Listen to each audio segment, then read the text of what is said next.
नमस्कार, estate TGT PGT Hindi channel में आपका एक बार फिर से स्वागत है और आशा करती हूँ कि आप सब लोग स्वस्थ होंगे। तो चलिए शुरू करते हैं आज की क्लास को। आज की हमारी क्लास है उस गलता लोहा जो कि शेखर जोशी जी द्वारा रचित है। शेखर जोशी जी जो थे वो अल्मोड़ा के रहने वाले थे। यह जो गलता लोहा है यह इनकी कहानी है। क्या है गलता लोहा? एक कहानी है जो कि समाज के जातिगत विभाजन पर कई कोणों पर टिप्पणी करने वाली है। इसके जो प्रश्न हैं एस्टेट पीजीटी हिंदी के लिए बहुत ही इम्पोर्टेंट हैं। जैसा कि आप सब लोग जानते हैं एनसीईआरटी से बहुत सारे प्रश्न एस्टेट टीजीटी पीजीटी हिंदी में पूछे जाते हैं। तो चलिए शुरू करते हैं आज का पहला प्रश्न। आज का पहला प्रश्न है हमारा, मोहन के पैर अनायास ही किस टोले की ओर मुड़ गए? मोहन के पैर अनायास ही किस टोले की ओर मुड़ गए? ए शिल्पकार, गल्पकार, कुंभकार या फिर स्वर्णकार? तो जो इसका राइट आंसर है वो है शिल्पकार। किसकी ओर मुड़ गए? शिल्पकार टोले की ओर मोहन के पैर मुड़ गए। अगला प्रश्न है, मोहन के मन में किस ऑफर की अनुगूंज शेष थी? मोहन के मन में किस ऑफर की अनुगूंज शेष थी? धनराम, धनपत, धन सिंह, धनराज। तो किसकी ऑफर की अनुगूंज शेष थी? तो इसका जो राइट आंसर है वो है हमारा धनराम। किसके ऑफर की अनुगूंज शेष थी? धनराम। धनराम कौन था? मोहन का फ्रेंड था। कौन था धनराम? मोहन का मित्र था। ये दोनों स्कूल में इकट्ठे पढ़ा करते थे। अगला प्रश्न है, धनराम क्या काम करता था? धनराम क्या काम करता था? सुनार का, लोहार का, कुंभकार का या फिर बढ़ई का? अगर आपने लेसन पढ़ा है तो आप इसका आंसर दे देंगे। क्या काम करता था धनराम? लोहार का। कौन था धनराम? लोहार था। अगला प्रश्न है, निहाई किस चीज़ का बना ठोस टुकड़ा होता है?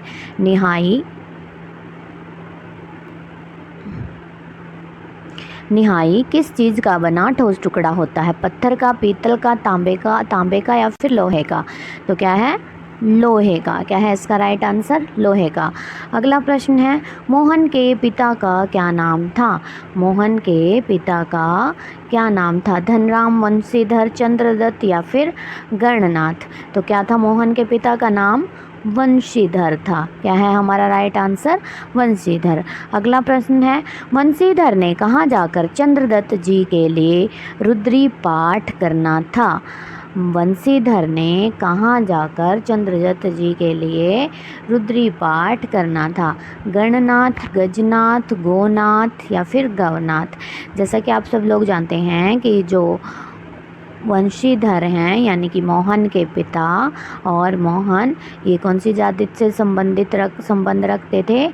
तो इसमें ये ब्राह्मण जाति के थे। तो इसका जो राइट आंसर है वो है गणनाथ है। क्या है? गणनाथ। अगला प्रश्न है, कितने मील की सीधी चढ़ाई अब वंशीधर के बूते की बात नहीं थी? 1 मील की, 2 मील की, 3 मील की या फिर 4 मील की? तो हमारा जो राइट आंसर है वो है 2 मील। कितना? 2 मील। अगला प्रश्न है, मोहन हंसुए की धार बनवाने के लिए किसके पास जाता है? मोहन हंसुए की धार बनवाने के लिए किसके पास जाता है? गणनाथ के पास, चंद्रदत्त के पास, त्रिलोक सिंह के पास या फिर धनराम के पास? तो किसके पास जाता है? धनराम के पास। अगला प्रश्न है, मोहन के प्रारंभिक विद्यालय के अध्यापक कौन थे? मोहन के प्रारंभिक विद्यालय के अध्यापक कौन थे?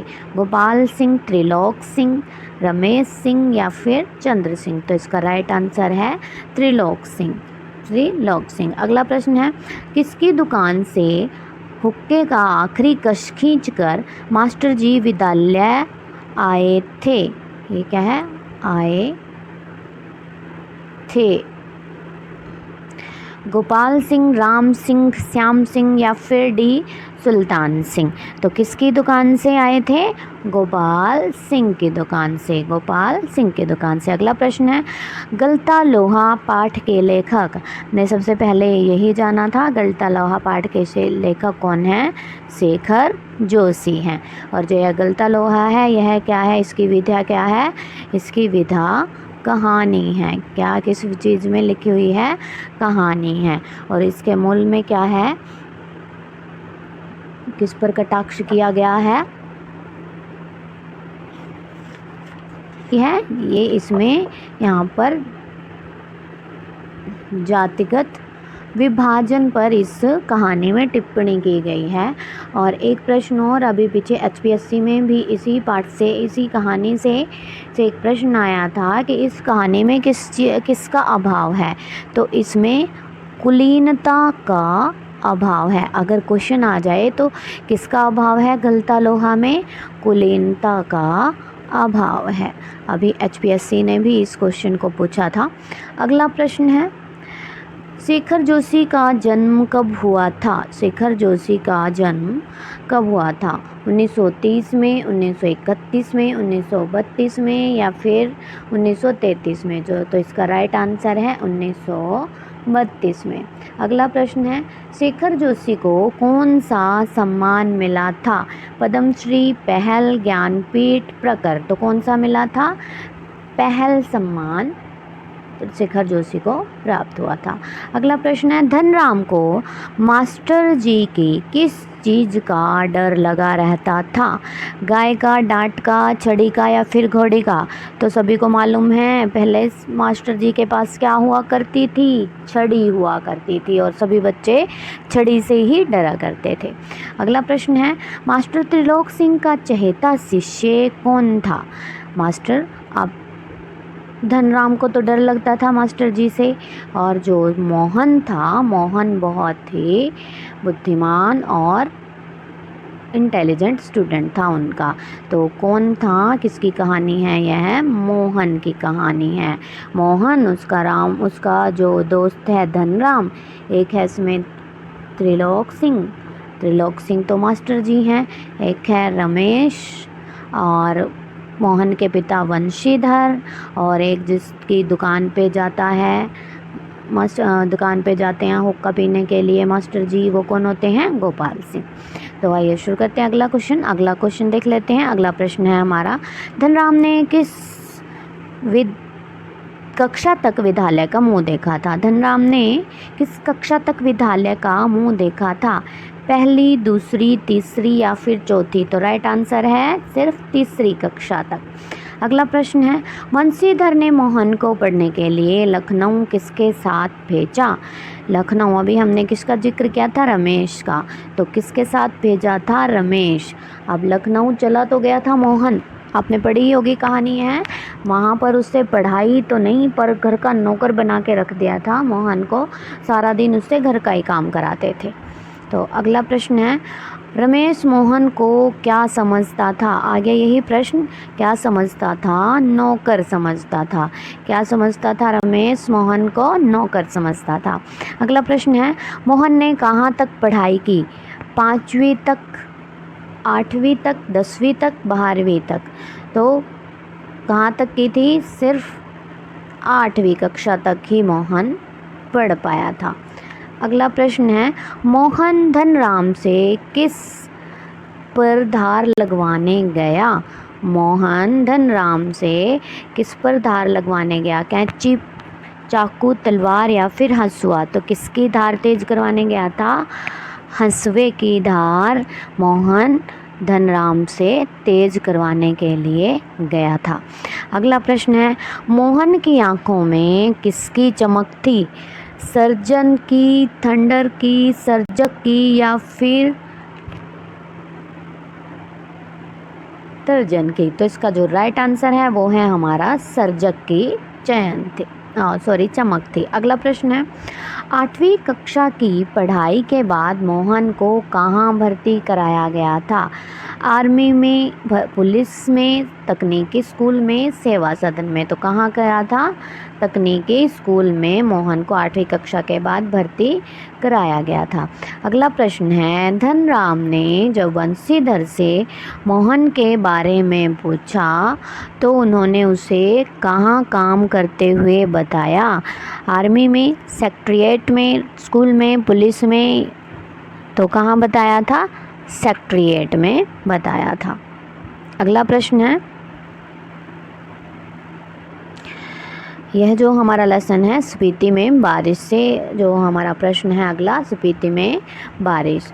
इसमें इसके जो रचयिता हैं वो हैं कृष्णनाथ जी हैं। इन्होंने स्पीति की विशेषताओं के बारे में बताया है। और स्पीति में बारिश की विधा क्या है? यात्रा वृत्तांत है। क्या है? यात्रा वृत्तांत है।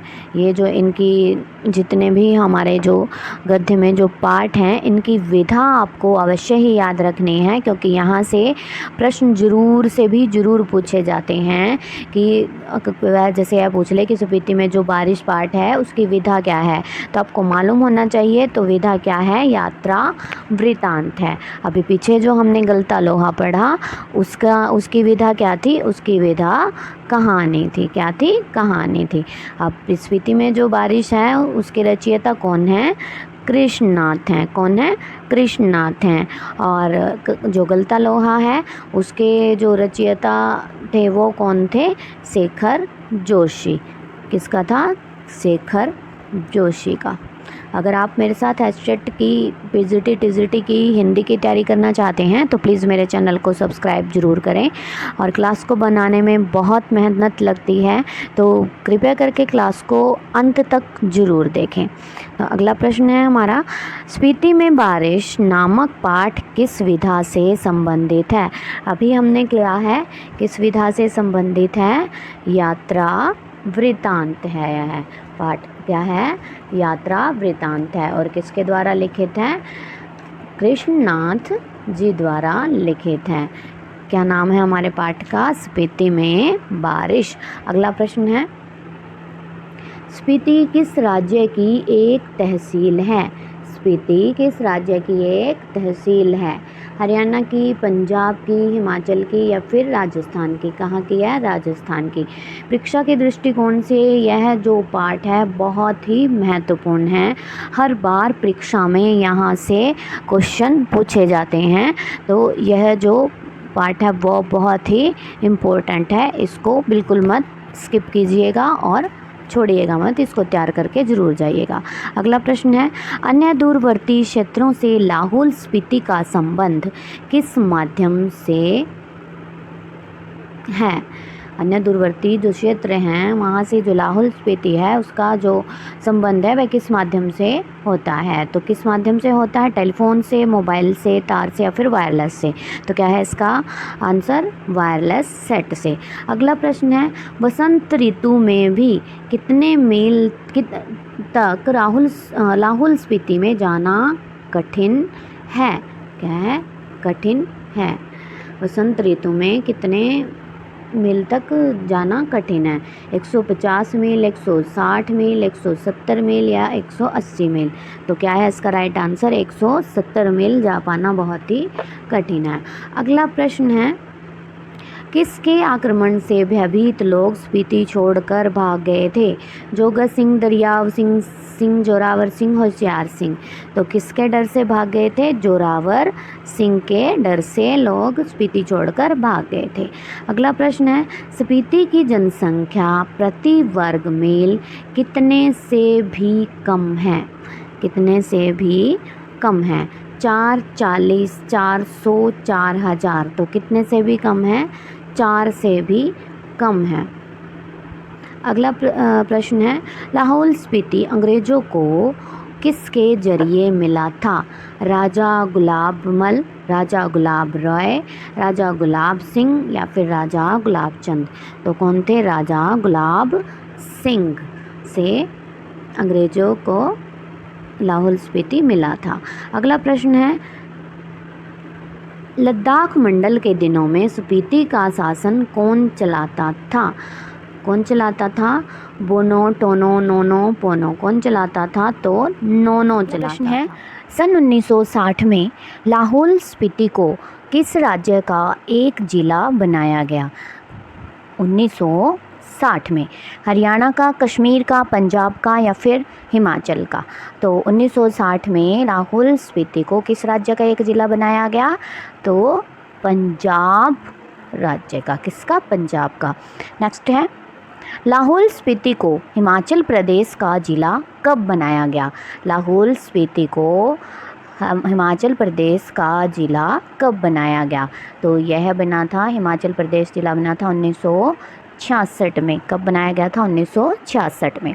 अगला प्रश्न है, लाहौल स्पीति के चारों ओर पहाड़ों की ऊंचाई है यानी कि कितनी है?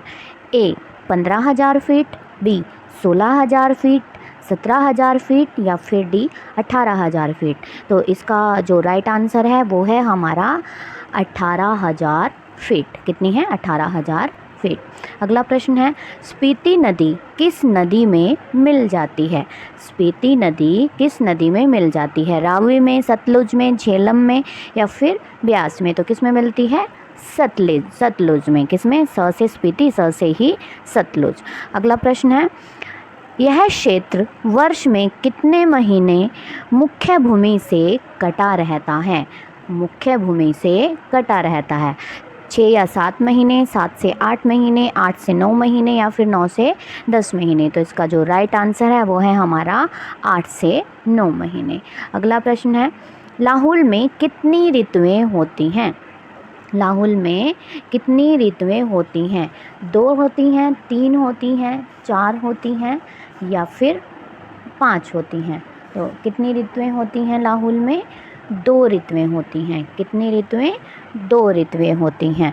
कौन कौन सी होती हैं? बसंत और शीत। कौन कौन सी 2 ऋतुएं होती हैं? एक होती है बसंत और एक होती है शीत ऋतु। कौन सी? शीत ऋतु। जून से सितंबर तक, जून से सितंबर तक तो रहती है बसंत ऋतु। जून से सितंबर तक बसंत ऋतु और बाकी सारा शेष कौन सा होता है? शीत ऋतु। जून से सितंबर तक बसंत और उसके बाद पूरा का पूरा वर्ष शीत ऋतु। अगला प्रश्न है, स्पीति में वर्षा कब होती है? स्पीति में वर्षा कब होती है? सदा यानी कि हमेशा होती रहती है, कभी कभी, कभी नहीं या फिर बहुत कम? तो कब होती है? कभी कभी होती है वर्षा। अगला प्रश्न है, स्पीति में कौन सा फल उगता है? स्पीति में कौन सा फल उगता है? आम, पपीता, सेब या फिर कोई नहीं? तो कौन सा फल उगता है यहाँ पर? कोई फल नहीं उगता है स्पीति में। अगला प्रश्न है, स्पीति में साल में कितनी फसलें होती हैं? स्पीति में साल में कितनी फसलें होती हैं? तो 1, 2, 3 या फिर कोई नहीं? तो कितनी होती हैं? 1 फसल होती है। अगला प्रश्न है, कालिदास की वर्षा की शोभा कहाँ है? कालिदास की वर्षा की शोभा कहाँ है?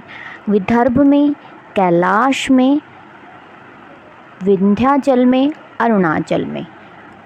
कालिदास की जो वर्षा की शोभा है वो कहाँ है? विदर्भ में, कैलाश में, विंध्याचल में या फिर अरुणाचल में? तो क्या है इसका राइट आंसर? इसका राइट आंसर है विंध्याचल में। क्या है? विंध्याचल में। अगला प्रश्न है, मध्य हिमालय किसकी पहुंच से परे है? मध्य हिमालय किसकी पहुंच से परे है? मानव की, मानसून की, जनशून्य की या फिर असीम से? असीम से। तो इसका जो राइट आंसर है किसकी पहुंच से परे है? मानसून से। अगला प्रश्न है, ओम मणि पद्मे हुम किनका मंत्र है? ओम मणि पद्मे हुम किनका मंत्र है? जैनियों का, बौद्धों का, वैष्णवों का या फिर शैवों का? तो किसका है? बौद्धों का है। किसका है? बौद्धों का। अगला प्रश्न है, संसार और दूसरा क्या अतर्क्य है? संसार और दूसरा क्या अतर्क्य है? निर्माण, निर्वाचन, निर्माण, चुनाव, निर्यात या फिर निर्वाण। तो इसका जो राइट आंसर है वो है हमारा निर्वाण। अतर्क्य क्या है? निर्वाण। अगला प्रश्न है, लेखक के अनुसार ऊंचाइयों से होड़ लगाना क्या है? जीवन है, अंधविश्वास है, उत्साह है या फिर मृत्यु है? मृत्यु है। तो क्या है ऊंचाइयों से होड़ लगाना? मृत्यु है। क्या है इसका राइट आंसर? मृत्यु।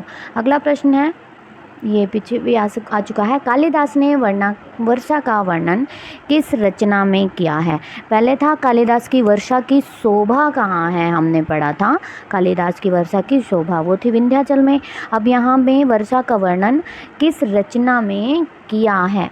ऋतु प्रसंग में, ऋतु प्रहार में, ऋतु संहार में या फिर ऋतु संदेश में? तो किस में किया है? ऋतु संहार में। इसका जो राइट आंसर है वो है हमारा सी, ऋतु संहार। अगला प्रश्न है, लाहौल स्पीति में सुखद संयोग किसे माना गया है?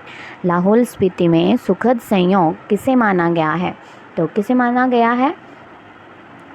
शीत को, वसंत को, वर्षा को या फिर गर्मी को? तो किसे माना गया है? सुखद संयोग वर्षा को माना गया है, क्योंकि यहाँ पर वर्षा बहुत कम होती है, यानी कि कभी कभी होती है। अगला प्रश्न है, 1971 की जनगणना के अनुरूप जनसंख्या क्या थी? किसकी? लाहौल स्पीति की जनसंख्या क्या थी? स्पीति की जनसंख्या क्या थी? के अनुरूप स्पीति है भाई, ये है स्पीति की जनसंख्या क्या थी 1971 के अनुसार?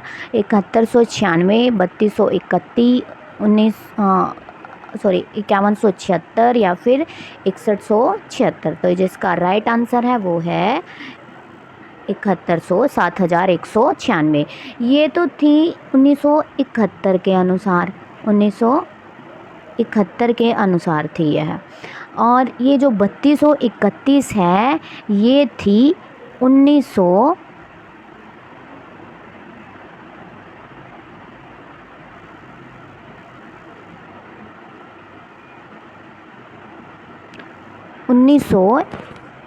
ये 3231 थी 1901 के अनुसार थी भाई 3231।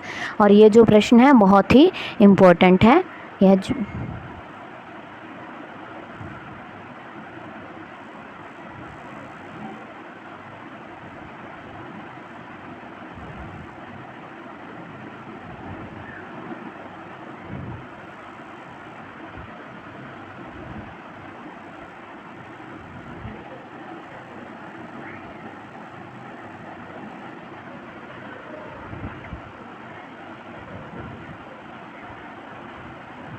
1971 के अनुसार तो थी 7196 और 1901 के अनुसार भी इसमें पूछी जा सकती है। 1901 के अनुसार थी 3231। ये बहुत ही इम्पोर्टेंट प्रश्न है।